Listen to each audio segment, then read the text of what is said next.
By the way, if I haven't met you, I've read your name somewhere along the way. Thank you so much for being here. We're so excited to be hosting Computers Are Ready 2017, and Dr. Ron Tolley is going to talk more about that in his official conference welcome. I wanted to do a couple of announcements, and then when I'm done, Jason, you're up next, so if you want to pop up here so you're close, that'd be great. There is a printing and computer lab. It is in Davis 182. It is 5 cents a page, 10 cents for double-sided. Please pay at the registration desk on your honor. 25 cents for color copies. All the meals have been moved here. Yay, you found it. So tonight's dinner is also here. I apologize for that late notice. That was a last-minute change. There are some as-needed shuttles like tonight, maximum 3 people at a time, but there is a number there. If you've met Kate, you can text or message her and she'll take you downtown. Remember, when you go downtown for the social events, which Dr. Tolley is going to talk about, Dr. Christine Tolley, is going to talk about here in a minute, the change for that. Remember, once you're downtown, it is on your own to come back via walking or cab. There are errata sheets, and it's also posted on a whiteboard in the registration area. There have been some changes and some cancellations. However, there are also apparently some cancellations I wasn't notified about, so I do apologize if you go to a room and you don't find what you're looking for. Please come ask at the registration desk, and we'll do our best to help resolve that for you. Okay, that's that list. Rachel, Jackson, and Vivian Stoll, if you can come see me afterwards, I have a note for you. A couple of things. There is also an announcement board that's open to you. It's behind the whiteboard. It's actually a piece of paper if you're looking for something. I know Michael Day is looking for a Drupal expert, and Doug Iman is looking for a Java expert. So if you guys write your names down there, they might get in touch with you. They're looking for that. We do have the Wonder Workshops. We had one this morning at the Black Heritage and Cultural Museum. We have one tomorrow at the Hancock Historical Museum. And then we have one Sunday morning at the Mazza Museum. The Mazza Museum, you're actually going to get to go into the art vault and see their collection with the curator, so that's pretty cool. The sign-ups for those are in the registration area. They are limited to 30 people each. There's also a sign-up for bowling, sponsored by Bedford St. Martin's, the shoes, and bowling. Bring your own socks, though. That's BYOS, right? The Exhibitors, I hope you found the Exhibitors and breakfast down in the West Lobby. We also have in the registration area what's called the Creative Connection. Some of you may have seen the 3D printed pancakes this morning. If you didn't, that's pretty cool. You can come by. They're also doing 3D printed UF keychains. They're just sitting there, and feel free to take those. There are also students from our UF media are there. They would love to record a video or an audio, or for you to write a story or draw a picture that expresses your experience at the conference. And we're working with Michael Day to figure out how we can add that and start regenerating the CNW archival materials, because we know that that's important to this community, and we'd like to help add to that. So we wanted to help jumpstart that. If you can't come to the Mazza Museum on Sunday morning because you're leaving early, it is an amazing space.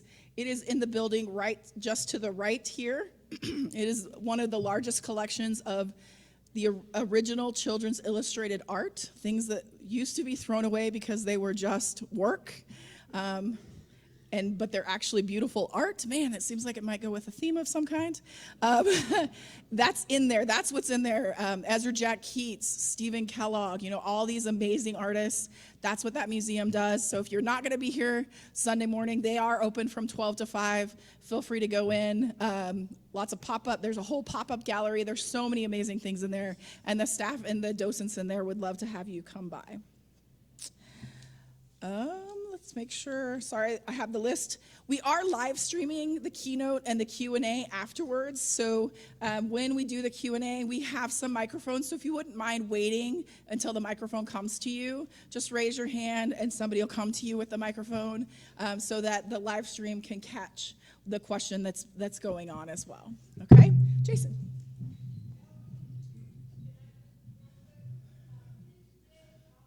Oh.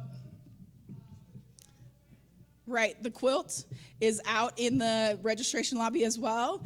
There's a silent auction that will end at lunch tomorrow, right? Is that what we decided? And so go ahead and put your name down. The money goes to the GRN Travel Grant Fund. If you haven't seen it, it's made from t-shirts from last year's conference, which is pretty cool. Thank you, Janice. I forgot. Thank you. Hello, my name is Jason Tom, and I'm here representing the Department of Writing Studies at the University of Minnesota in Twin Cities to announce the Great Plains Alliance for Computers and Writing Conference this October 20th and 21st. Okay, the actual conference day is the 21st, but we are doing a collaborative workshop the day before, so if you can make it the day before, that will be great too. The website is gpacw17.umn.edu. I'm going to put my name and contact information on the message board in the Welcome Center, and if you have any questions, please come talk to me. The CFP, it's out, and we're calling for individual panel presentation, roundtable discussion, and digital poster presentation. Okay, thank you.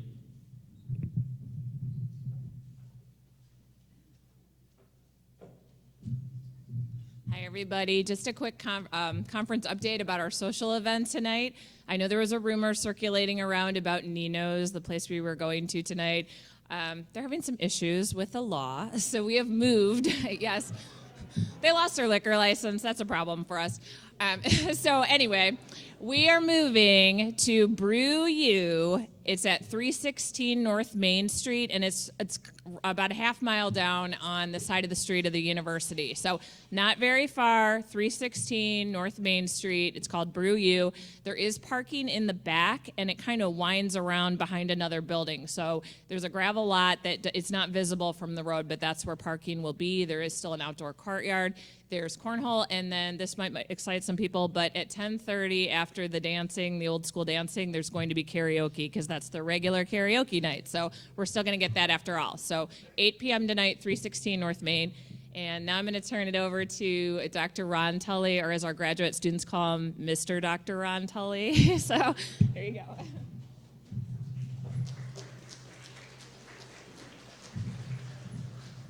And thanks for not cueing the Imperial Death March when I came up here. So, again, welcome to the 2017 Computers and Writing Conference. As Elke and Christine said, I'm Dr. Ron Tully. I'm Dean of the College of Liberal Arts. I'm also Professor of English here. So on behalf of the Planning Committee, I can say we're honestly thrilled to have this year's conference. What a turnout. This is amazing. We spent a lot of hours, of course, planning, and we're pleased to share our campus with you, and we brought this awesome weather, too. So that's great. As a faculty member whose days are mostly now consumed with dean responsibilities, I'm especially excited to spend some time with some people I know well, see so many familiar faces, and get a reprieve from budgets and meetings and forms and all that good stuff. So I'd like to share a note of thanks first for our Vice President of Academic Affairs, Dr. Darren Fields, who helped support this. He can't be here today, unfortunately. I'd also like to thank our entire English department for all the work they've done, as well as many colleagues from other departments who've helped. And most particularly, I'd like to thank Dr. Elke Burnside. She brought the idea to my attention and worked tirelessly this past year putting it together. Thank you for your work. Thank you for your drive, energy, and vision. You inspire me as a colleague, and I'm very grateful to have you as a personal friend. So thank you.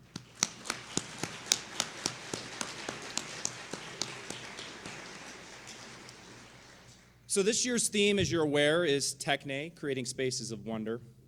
To me, part of the beauty of C&W is the essential links the discourse community creates by combining techne with another word, logos. In the vernacular, we see these terms merged every day with the loaded word technology.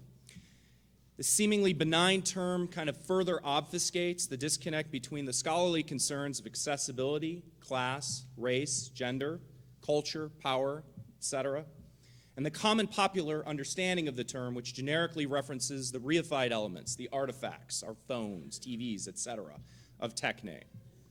Looking back to Phaedrus, I think Plato made it clear that the technology of writing serves a metaphorical purpose to remind us that technology is benign neither in motive nor in effect. As rhetoricians, we're keenly aware that technologies are more than extensions of the body. They have the potential to augment, shape, disrupt, coerce, and sometimes even replace the reasoned craft, or techne, behind our creative processes and the creative products resulting from our craft. In this light, the exigency of the work we do here is even more necessary. If, as Aristotle claimed, human beings become builders by building, then we must create to become a person with techne. Yet, as the ideograph technology should indicate, we are both Homo faber and Homo sapiens. We are builders and thinkers, not separated through a false binary, but rather indivisibly linked as balanced partners. Without thought, without understanding, and indeed without compassion, technology becomes a shallow conflation, a praxis permanently devoid of theoretical underpinnings, an idea that ignores the intentionality behind the craft, behind the creation.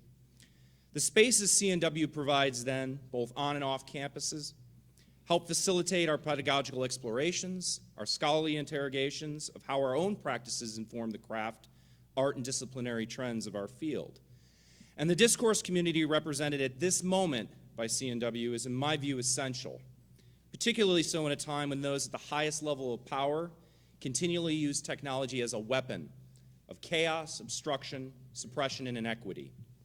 So as you settle into your lunch, keep in mind that in addition to all the wonderful keynote addresses and concurrent sessions we also have, again, as Elke mentioned, the Wonder Workshops and the Creative Connection to help you assist in your explorations. Wonder Workshops will offer an opportunity to explore the archival museum, and again, as Elke mentioned, the Mazza Museum is really one of a kind. I would encourage you to check out. It's an amazing space. And the Creative Connection space will provide access to the physical and digital supplies so that you can compose objects that represent your experience at the conference in some way. So again, these items will be captured and archived, as always, through C&W. So we're excited to have you here again. I'm truly honored on behalf of Elke and the rest of the committee that helped bring this here this year to have such a great turnout. The weather is fantastic. The session and the time that we have together is amazing. So again, thank you for coming to the University of Findlay, and thank you for being present at this year's Computers and Writing Conference.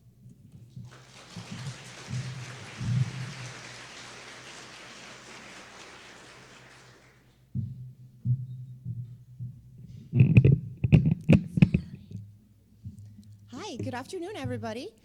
For those of you I have not yet had the pleasure of meeting, my name is Milena Velez, and I'm a graduate student at UF's Masters of Arts in Rhetoric and Writing program, an adventure which I started about a year ago with the usual orientation into the program. So that evening, I remember distinctly being a little bit anxious. I didn't know what to expect, and then about 10 minutes into the event, as the good, almost millennial that I am, I was texting my husband the following: "It's happened. I have found my tribe." In many ways, that is what the Rhetoric and Writing community is, an extended family that is as large as it is intimate, as diverse as it is cohesive, composed of scholars sharing the love for communication and the power that it yields. And as every family does, we have our traditions, our rituals, our gatherings, and also our leaders. Being new to this family, I have been eager to explore and learn more about all of our other members and the amazing things that they have done and are doing in their specific fields. This is why I was so very honored and only ever so slightly nervous when given the opportunity to present today's keynote speaker, Dr. Susan Delagrange. Dr. Delagrange is one of the scholars who has dedicated themselves to the exploration of the cross-section between technology and writing. Her research and scholarly work focuses on the fields of digital media and feminist rhetoric. In 2011, Dr. Delagrange published the book Technologies of Wonder, Rhetorical Practice in a Digital World, a digital book that focuses on the role of the visual in academic argument, and also attempts to, in her own words, reconfigure the canon of arrangement in digital media as a critical rhetorical practice. Technologies of Wonder was the first born digital book to be put forward for tenure at a Big Ten university and the recipient of multiple awards. Dr. Delagrange is also a recurring contributor to the digital journal Kairos. In 2010, she won the Best Web Text Award for her article Wunderkammer, Cornell and the Visual Canon of Arrangement, in which she illustrates how inquiry and argument are altered in the nonlinear environment of digital media. Some of her current work includes ongoing theoretical and pedagogical research on the pedagogy of place, through which she encourages her students to investigate their personal and public experiences through the lenses of their civic engagements as digital citizens. Dr. Delangrange currently holds positions as Assistant Dean and Associate Professor of English in the Rhetoric, Composition, and Literacy program at The Ohio State University of Mansfield. And in both of these roles, she's highly respected not only as an instructor, but also as a mentor and a valuable member of the OSU community.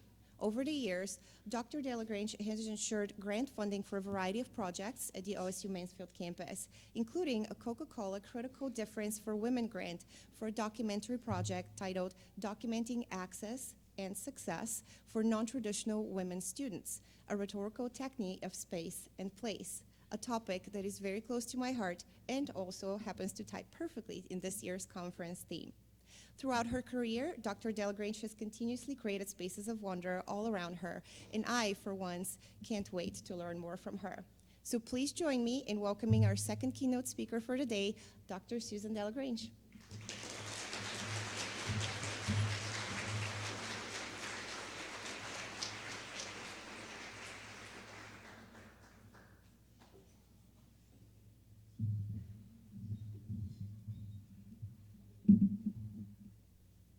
Good afternoon. Can you hear me? All right. I have a cold, so I'm probably going to talk more slowly than I usually do, which means I'm going to have to kind of jump over things in order not to take up too much of your time today. Several years ago, Nan Johnson, Liz Weiser, and I put together kind of a risky 4Cs panel. We each committed to inventing a new way of approaching our areas of study and then speaking about that process 6 months later at the conference. For me, this turned out to be more difficult than I had expected. I think I was hindered by my long-standing focus on arranging and rearranging available images rather than created images. Yet I was fascinated by the imaginative ways in which some artists manipulated and created images that startled me into new ways of seeing and thinking and taking action in the world. My desire since my very first rhetoric class, also with Nan Johnson, as I began my PhD, has continued to be the recuperation of good looking, particularly when it comes to the living, breathing, embodied material world. So I'm going to begin with looking. I have a clicker. That works. My talk is going to be a little episodic. That's just the nature of the way it's arranged. I apologize in advance. Please bear with me. So, looking. James Elkins, a noted art historian, proposes close looking as a heuristic for visual discovery. He asks readers to ignore what they think they see and use their eyes to reveal new ways of seeing and of knowing.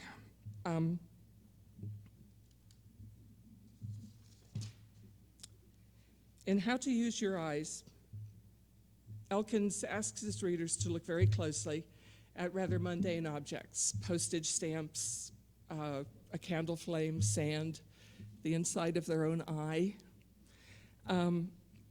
to demonstrate not only that we often miss quite extraordinary details, but also that we miss the meaningfulness of these details. He describes with delight the feeling that he gets when he is looking at something and suddenly he gets it. He sees that the mirage or the pattern on a butterfly's wing has structure. It means something. Elkins is most fascinated by natural objects and phenomena, so let me give you an example of close looking. We're all familiar with halos, right? Angels have halos, and we understand that that's to show their, the light in their minds and in their bodies. Street lamps have halos, particularly in film noir, where it has a slightly different connotation. But unless you're one of those people who often look upward for information and inspiration, you may not be familiar with these. These are sun halos and moon halos. How many of you have seen them? Some? Great. They take up about 22 degrees in the sky, unlike a regular rainbow, and you can see rainbow-like elements around them, particularly in the sun halo on the left. Unlike a rainbow, the source of light is in front of you. So you have light, the sun, then between you and the sun is a mist of ice particles, usually pretty high up in the sky, and that's what makes the halo. A moon halo, which is less noticeable, is actually a sign of severe storms coming. And rainbows also, and halos are also personal, which I think a lot of people don't really think about. If you're standing next to someone when you're seeing a rainbow, you're not actually seeing the same rainbow, because your point of perspective is very specific to what it is that you see. So Philip Fisher,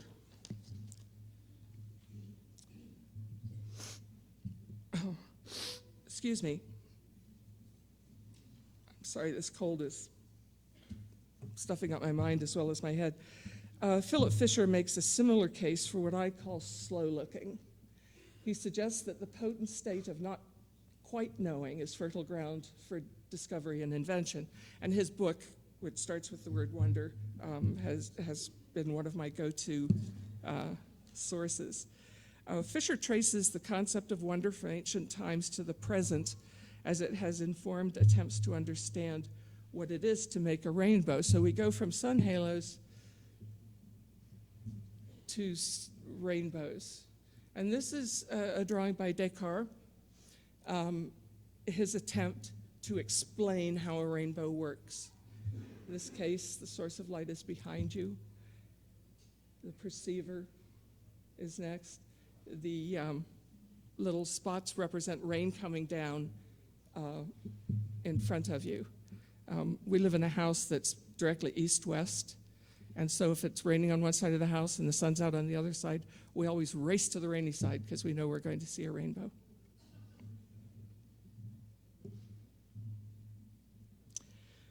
His approach, using wonder as method, is slow looking at something repeatedly over time as a mode of inquiry, and the time piece is essential.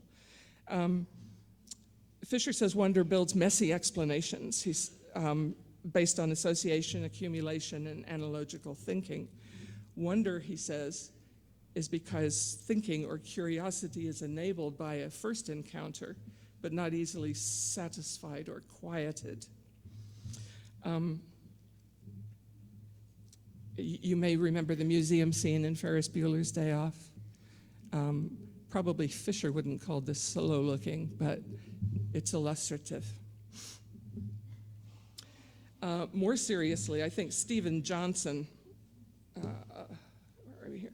More seriously, I think Stephen Johnson is describing a version of slow looking when he speaks of the adjacent possible in Where Do Good Ideas Come From? Now moving on. Another kind of looking. Barbara Stafford calls for a return to good looking. She has a book with that title, and you heard me mention it earlier. Attending to visual objects as they were viewed in the 18th century parlors and scientific laboratories, each possessing a unique capacity to teach, to uncover the relation of known parts to an unknown whole. Stafford wants nothing to do with the marginalization of imagery of all kinds, and wants to restore them to becoming an intellectual form of communication. She believes that most people then and now have a clear understanding of the difference between decorative images and those that function as an untranslatable form of cognition. She's also deeply concerned with the postmodern emphasis on an infinite regression of difference versus the more sympathetic and more constructive connections of similarity. So Stafford's project is an ethical one.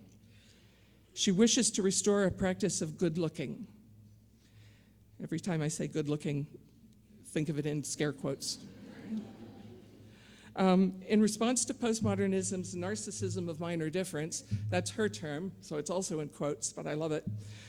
Stafford proposes visual analogy as a mode of associational construction of knowledge. But while close looking, slow looking, and Stafford's good looking, stimulated by wonder, are all useful for learning deeply, I still wasn't convinced that they led to civic engagement and a desire for justice. I wondered whether applying techne as a form of invention and intervention would get me there. So I began to make things.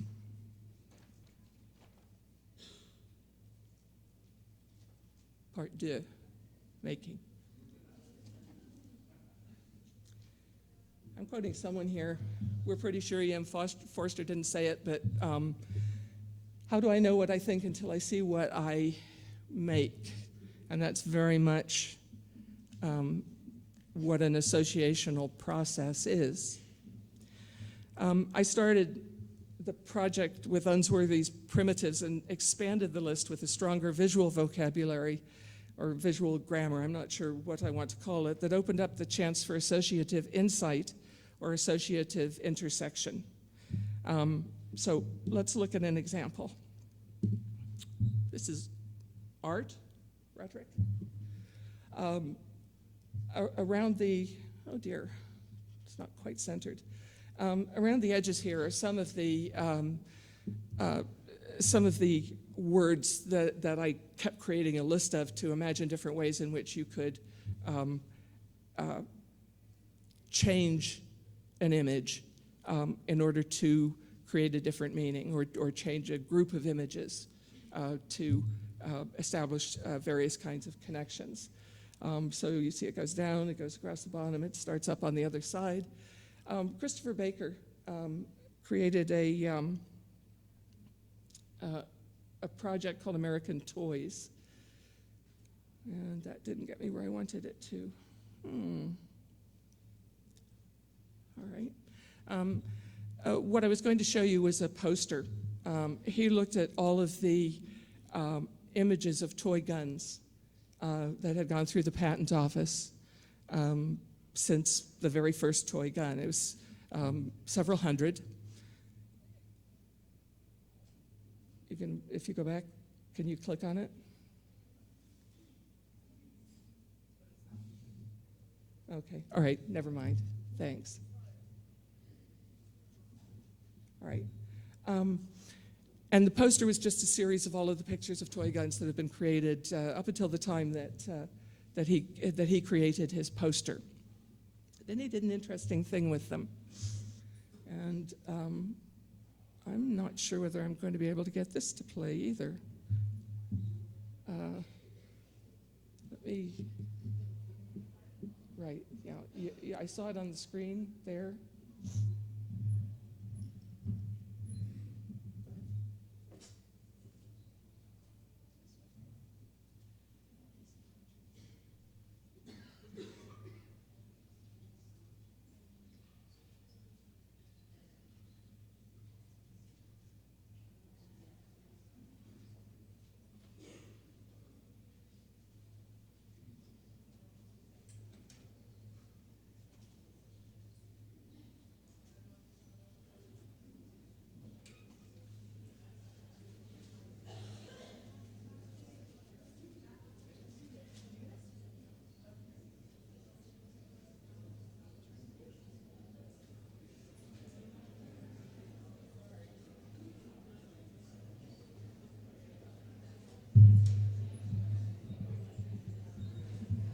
Okay, don't get rowdy.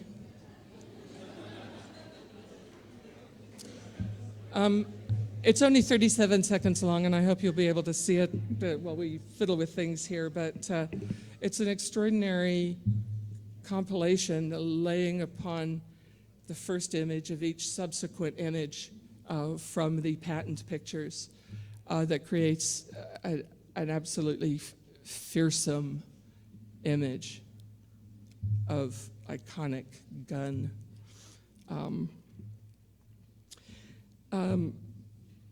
Oh, there it is. Can you make it show up? Or make it go? It is. Oh, it is. Okay.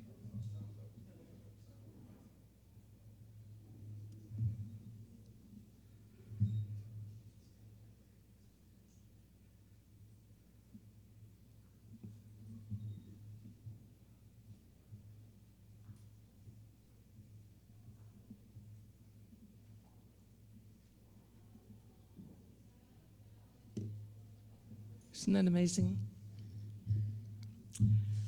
And an incredibly powerful use of manipulation of should just be able to click back to the, yeah, there we go, of several activities like accumulating, juxtaposing, layering. You can see them in red on the list, multiplying, transforming, right? Certainly transform the meaning of a children's toy to something entirely different. Here's a student project. Michael Miller was an art student that I had in other classes, and he was doing a research project, was interested in religious images, iconic images. So he collected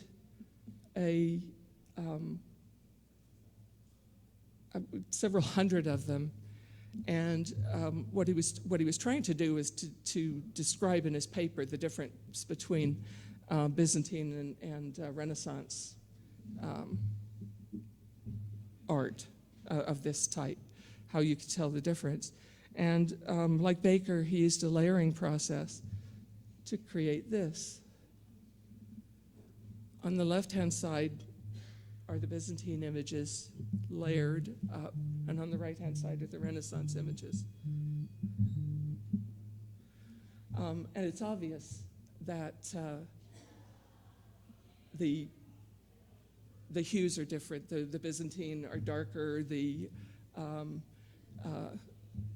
and tend more toward blues and grays, and the Renaissance are more golden, often natural gold worked into the image. The thing that he didn't know and would never have noticed before is that Byzantine images tend to turn to the right, and Renaissance images, the Madonna tends to turn to the left. Again, a discovery that may never have happened without a process like this.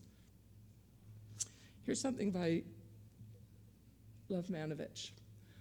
I actually had to add two things to my list here because he does a lot of graphing and plotting, and this is an example of what he does with paintings. On the left are paintings by Mondrian, and on the right are paintings by Rothko, separated, of course, by time. This is a time graph, and it's based upon the brightness and intensity of each of the images measured in one of the wonderful ways that Lovmanovich finds to measure different things.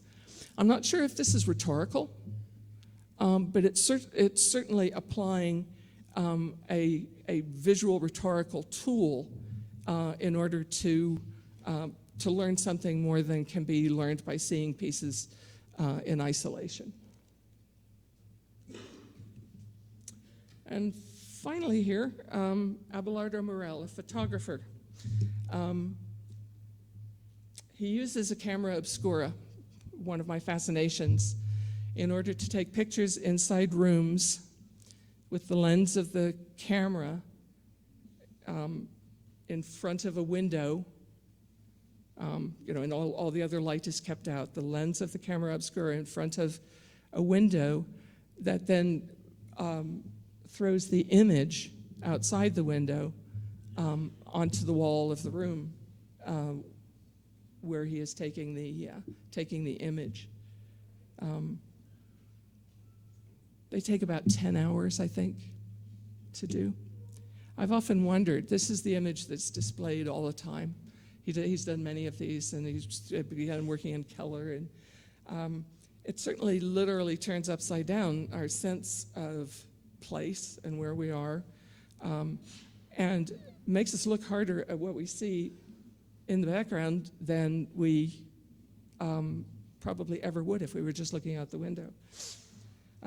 I've always wondered, this is the full image, and I've always wondered if it matters that he chooses to use just this bottom part of it rather than going all the way on up the wall and over the ceiling, which is even more disconcerting.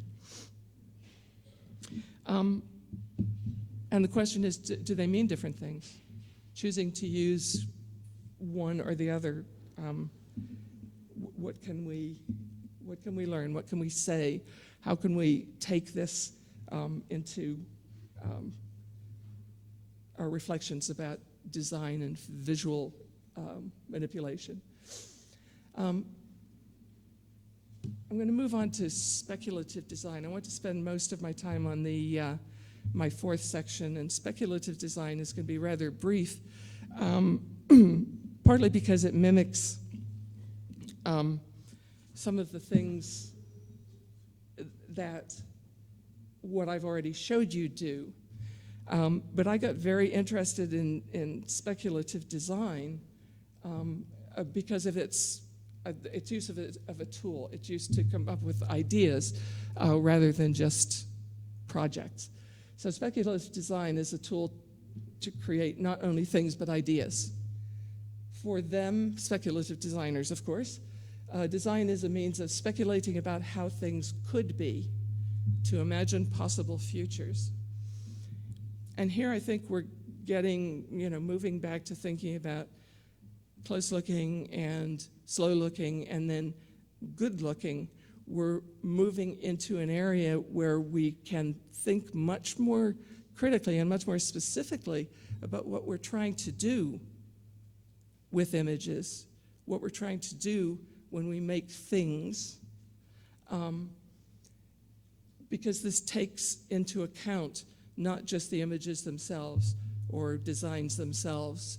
You can make a fabulous design for a house, but if you forget to put in a door to the bathroom, it's not going to be very effective. And so people always think very carefully about how they design their houses. But design, particularly for public use, needs to be more thoughtful, more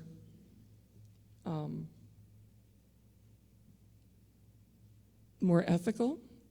I guess this actually returns ethics into the conversation in a really, really important way, because it talks about all of the work that you have to do in your head and in your community. Those of you who are active doing civic engagement projects with your students,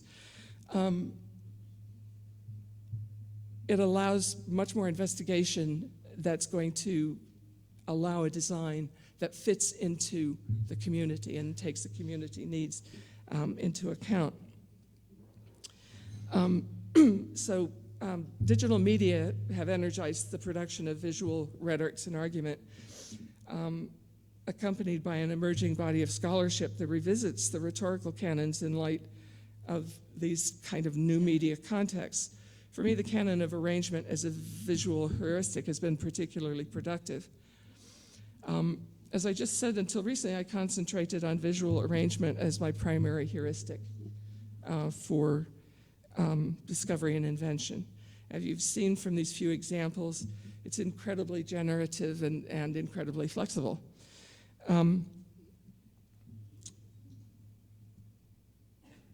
It can also be deployed in multiple ways to a single data set, or in a single way to multiple sets of images, and you've seen examples of both here.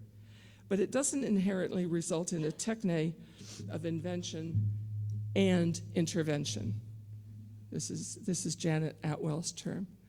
Techne is about invention and intervention. It has work to do in the world. Speculative design shifts focus to ends before means. It considers uses of equality and social justice before physical design. Here's an example. This is the brand new MoMA, opened I think in February. And the work on it was preceded by many, many public meetings, interviewing of people who used the old MoMA, people who had never gone to a museum, as many different people, including, of course, designers, to consider how they might approach the design of this building. Speculative design is related to this by two basic concepts, because we are talking about speculating about possible presence. If you're redoing something, how might it be changed, or available futures. Speculation on the future, which they did before MoMA was designed, generates scenarios that critically question the concept of development, the implementation and use of new technologies, and their wider implications. And I consider a building a technology. There are ways in which you occupy it and use it that you learn and continue to use. The concept of an alternative present refers to the creation of parallel urban technological realities. What can we do now? These specific approaches offer narrative potential for questioning and critical technological development, but also contemporary society as such. In a news release, the MoMA announced something along these lines, and speaking of how they had designed the new building. They announced that the museum is moving away from discipline-specific galleries that featured established artists, many of them white men. And look at the things that we have there. And if you were at Jim's talk this morning, you heard about the difference between universities and how they are moving or should be moving away from discipline-specific organizations towards more centers and programs that are interdisciplinary and that involve people from many different areas. And towards moving from that discipline-specific model toward a more chronological and thematic approach that includes multiple formats as well as more minority and female artists. The new design calls for more gallery space and a transformed main lobby. Physical changes, along with re-examination of art collections and diversity, this is MoMA talking here, represent an effort to open up MoMA and break down the boundaries defined by its founder, Alfred Barr. He's no longer with us, but it's quite a challenge to the legacy of Alfred Barr. Speculative design, in other words, is social practice. It's not just design. It's not just about efficiency or cost. It's a social practice. It appeals to me because speculative design is based on a process of civic engagement that involves all stakeholders in a participatory practice of discovery and invention, and it also appeals because it's so insistently multidisciplinary.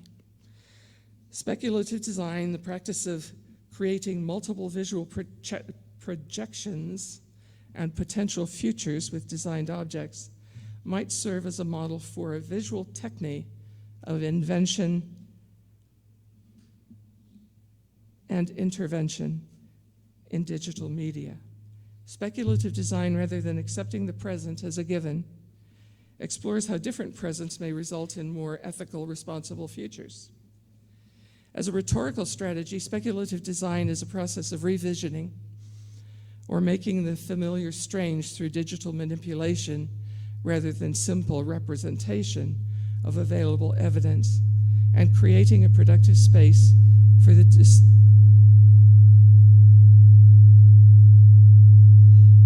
I didn't do that. There we go. Can you still hear me?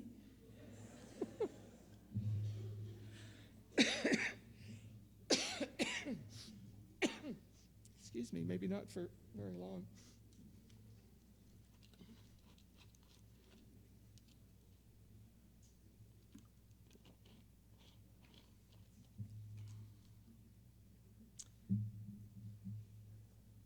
going to start that sentence again. As a rhetorical strategy, speculative design is a process of revisioning, of making the familiar strange through digital manipulation, rather than simple representation. Manipulation of available evidence and creating a productive space for the discovery of relationships and representations that can further ethical persuasion. While digital manipulation has a fraught past, think about Victorian fairies and the unlimited limits, it seems, of Photoshop. Examples from contemporary art and culture demonstrate that experiments with scale, color, perspective, reflection, distortion, layering, sequencing, and other visual transformations reveal unexpected versions of the present that lead to strong rhetorical arguments for future change. I have parts of this last thing that I can leave out. I'll try to go through it all. I told Jim this morning that he did such a good job describing technique that's 2 pages I can take out right there.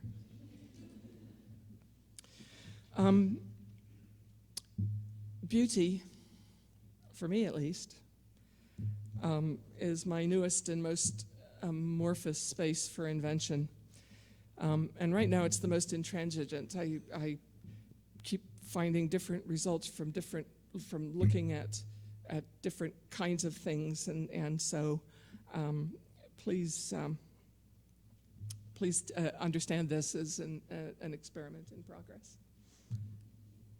I'm confident of it because, it's beauty, but I'm convinced that recuperating beauty through good looking, rather than pursuing a more critical stance, and I would argue that much of the looking at things we do, the critical looking at things that we do or people that we do, tends to not be very generous, tends to be, critical. So I'm convinced that recuperating beauty rather than pursuing a more critical stance can be effective in a more generous and positive way than critiquing form and context.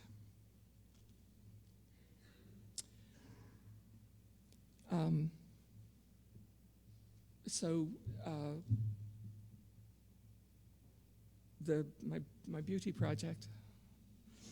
Isn't there a series called that? No, that's the Mindy Project. Sorry. Seeing beauty and making social justice. That's the aim here. So here's the cover of Elaine Scarry's book on beauty and being just. I think that while I've always been working with art, I think that reading Scarry was the thing that tipped me over towards a way to get that bad taste out of my mouth about never being able to say good things about beautiful images. I left it over on the left-hand side because I was going to put something on the right-hand side, but obviously I forgot. So Scarry, through a series of thought exercises that describe our relationship with a beautiful thing or with something that we have just discovered to be beautiful, leads us to a protective generosity towards that thing. Here are the words that would have appeared one line at a time on the screen. When we see beauty, we try to prolong our contact with beauty. You're driving down the road and you see let's say a rainbow, and your foot comes up off the gas a little bit, and you realize you've slowed down because you want to keep seeing it, right? And that's true of other beautiful things. When we see beauty, we seek precedents and parallels for it, because having never seen this object before and had it affect us so positively, emotionally, we try to think of things that we already know that are like it.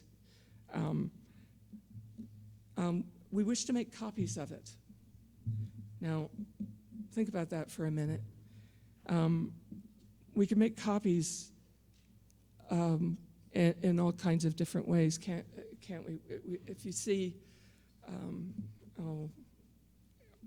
when I was up at Computers and Writing in Pullman, driving through fields and fields and fields of lavender that turns out to come in different colors. I didn't know that. Just absolutely extraordinary. It was as though there was no other world than this world of lavender that I was driving through. And there are ways that I could have made a copy of it. Well, maybe not me, but it could be painted. It could be drawn. I could have taken a photograph. I could have written a poem or a song. I guess this doesn't apply so much to fields of lavender as it does to people, but when you see something beautiful, when you see a beautiful person, when you think of the way you might see your partner, you may be desirous of making a copy by making another human being. Another instinct that we feel when we see something beautiful is to preserve the original. Flowers die. There are things that we can't preserve, but if something can be preserved, we want to preserve it. So think about all that we do to preserve native lands. Think of how we feel when we see the destruction of ancient buildings in the Middle East. We have this desire to preserve the original. Sometimes we don't do it in the right way. Britain stole the Elgin marbles and kept them for a really long time. But there is that desire to preserve. We also wish, when we see something beautiful, to create lateral regard. And I'm not sure whether that's something that we do consciously, but there's something about seeing a thing that's beautiful that makes you want to extend your feeling toward it, your positive feelings toward it, outward from that particular object. So you can see something. I just lost that thought. Dear me, it's my cold.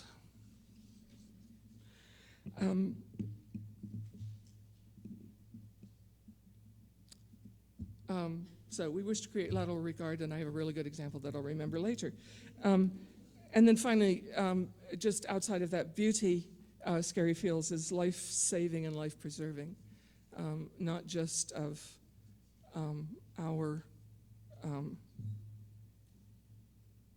not just of the object itself, but also of our lives. You may ask, 12:48. All right. You want me to go real fast? It's the only way I can do it. So you may ask what art has to do with it, and I admit, frankly, this is just my way of getting into this idea. I think there are other ways to think about it, but thinking of art, said she.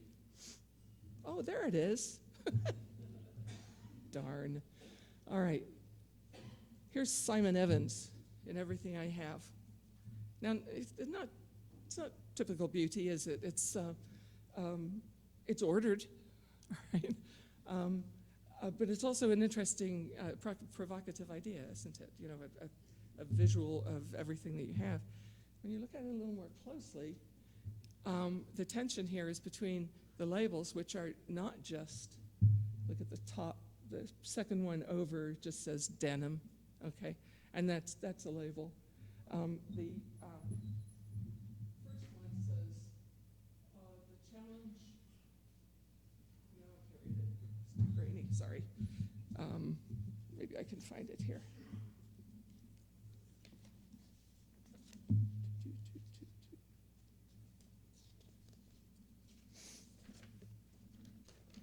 Nope. Each of these things is labeled not by what the thing is, but by a memory that it evokes, or an incident, or just a saying,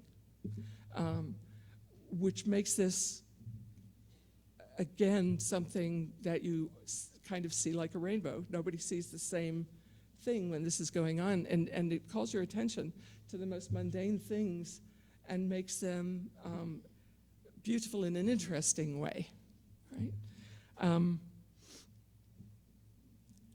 Donald Evans painted stamps. He painted them stamp size, painted whole sets of stamps of imaginary places. This one is from Nadorp. Notice he pairs up, everyday things.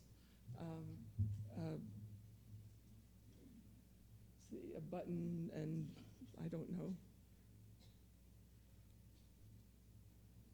a button and a window, a kettle and a rainbow. See, I know I have to keep going on this because they're all rainbows. Here's an example of an envelope that on which he painted everything. Each of the stamps, the postmark, everything. He's highly collectible now. Unfortunately, he died young. Here's his stunt plane block. Right. Think of what he's trying to communicate there in terms of play and interest in something that we just think of as having a commercial value. Despite the cool stamps that sometimes come out, the effort to do these are different. You all know Gordon Park's American Gothic. I'll show it to you in a minute. It was called American Gothic, I think, because and I don't know whether he called it that or it became named that, because it reminded him of the Grant Wood painting. I think it would better have been titled what it is, and not a reference to another painting that's become kind of an unfortunate meme. Portrait of government cleaning woman Ella Watson, taken in 1942. Here she is. You all know this painting.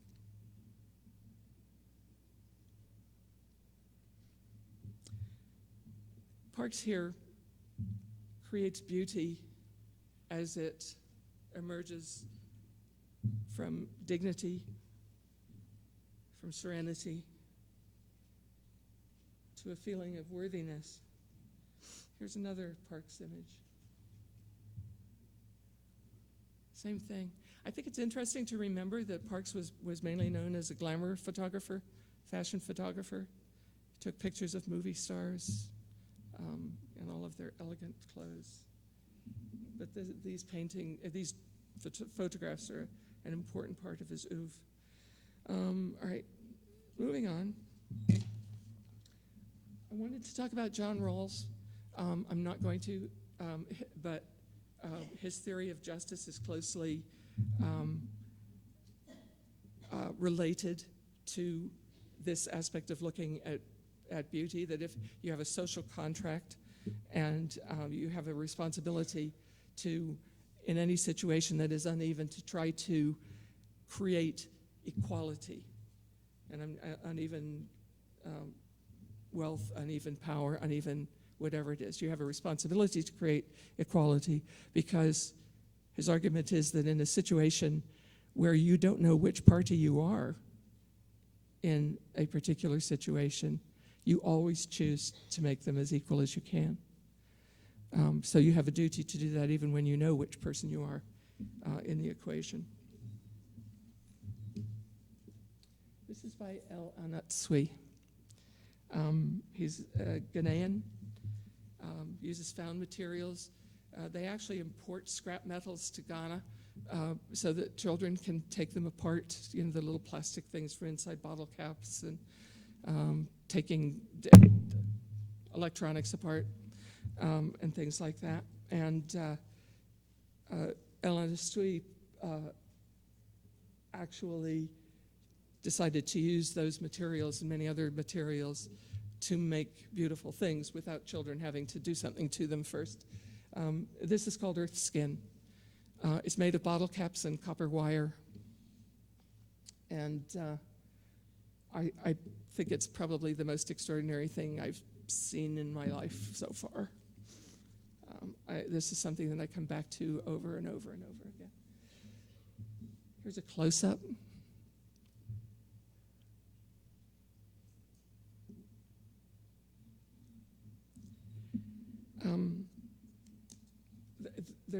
Let me go back a second.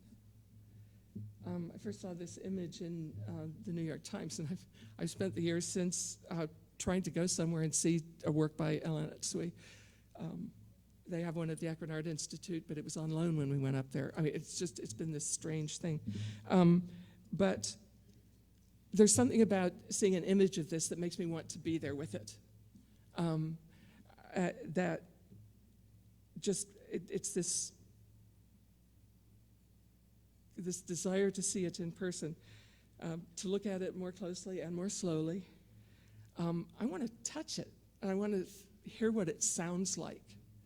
So there's an impulse in your response to beauty that raises all of these other questions, and I also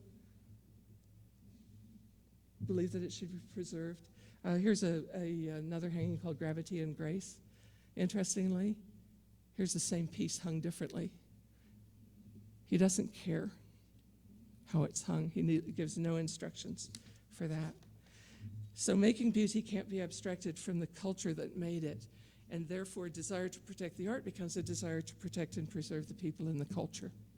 And there's the move from just looking to good looking, to thinking ethically and thoughtfully about the context of this piece.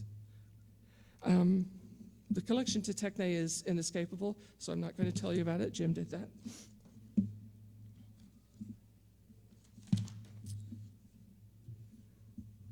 But I'm going to end, I think, with a quote from Scary. What is beautiful prompts the mind to move chronologically back in the search for precedents and parallels, to move forward into new acts of creation, to move conceptually over, to bring things into relation, and does all this with a kind of urgency as though one's life depended on it.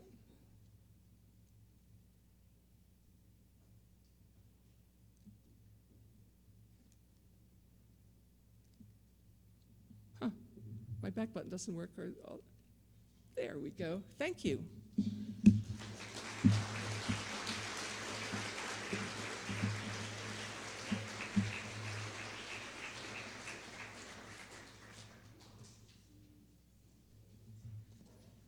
I'd be happy to answer questions if you have them, and Elke would be happy to race the microphone to you.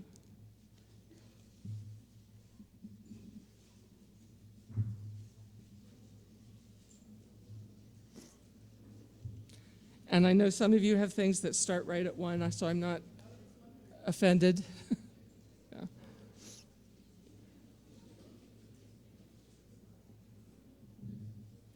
Any questions? Cheryl.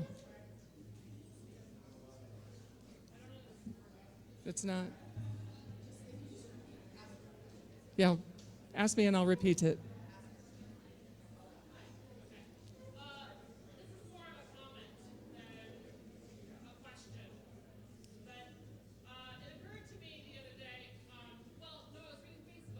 Turn around, they'll hear you. I was reading Facebook, as we all do, and noticed this, and I haven't followed the thread all the way through yet. Hello. Alexander, I don't think he's here, but he posed this question to those of us in rhetoric and composition, asking whether we had training specifically in teaching social justice as part of what we do as Ret Comp people. And that really made me stop and think for a moment to say, oh, what was my specific training in that, and do we have this explicit mandate in our field to bring social justice into our pedagogy and into our teaching of writing? And I think that your presentation beautifully encapsulated, get it? How we do that implicitly, because as I was thinking through, I think that was my response was, well, no one said to me, you know, you must teach social justice in your multimedia authoring classes, but it's there, right, in every multimodal element that we bring in every rhetorical choice that we bring in. So this was a comment and a question, but of course you can respond. That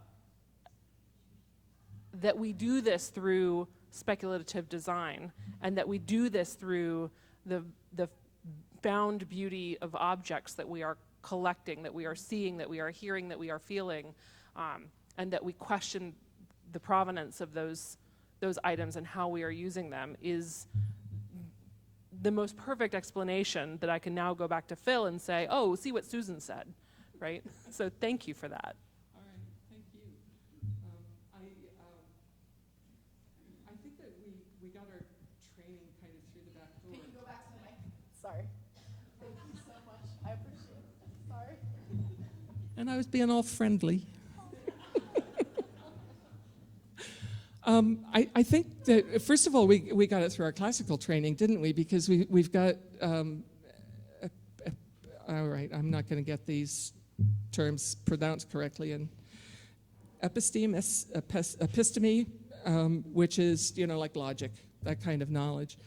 We've got phronesis, which is just practical knowledge. And then in the middle there, we've got techne, which is productive knowledge. And I think because we focus so much on techne, and because what we do insists on an audience. I mean, we can't do it if we don't have an audience. Well, some of our students initially think they can, but no. So just the fact of that, the fact that techne is a productive art that's outside of where the results, the telos, are outside of the makers. They're not for the maker, they're for the patient or shipbuilder, passenger, or whatever. So, all right, thanks. Anyone else?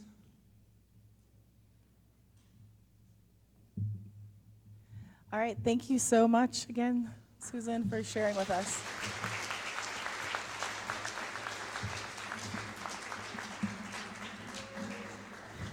Please join us back here tonight at 6:30 for the Caring for the Future Award Town Hall, the awards banquet, and the